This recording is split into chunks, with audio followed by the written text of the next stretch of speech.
হাসনাত আব্দুল্লাহ এরা নিজের মৃত্যুকে সামনে রেখে বুক চেতিয়ে লড়াই করে ছাত্র জনতাকে সঙ্গে নিয়ে এদেশের ফ্যাসিজমকে কবর দিয়েছে। বাংলাদেশের 16 বছর ঘিরে থাকা স্বৈরাচারকে এদেশ থেকে পালিয়ে যেতে বাধ্য করেছে।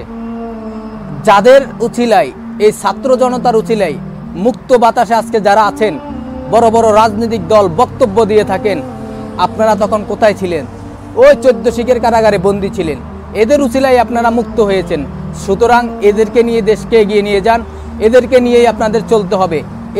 এদের সাথে যদি বেঈমানি করেন তাহলে পুরো জাতির সাথে বেঈমানি করা হবে। এরা গতকাল রাতে হাসনাত আব্দুল্লাহ আরামের ঘুমকে হারাম করে 7 কলেজ এবং ঢাবি শিক্ষার্থীদের মধ্যে সংঘর্ষের মাঝে চলে আসেছেন এবং তাদেরকে শান্ত করার চেষ্টা করেছেন। এর মধ্যে কিছু সুযোগবাদী লোক তাকে আক্রমণ করার চেষ্টা করেছে। ওরা হলো বেঈমান, ওরা জাতীয় বেঈমান।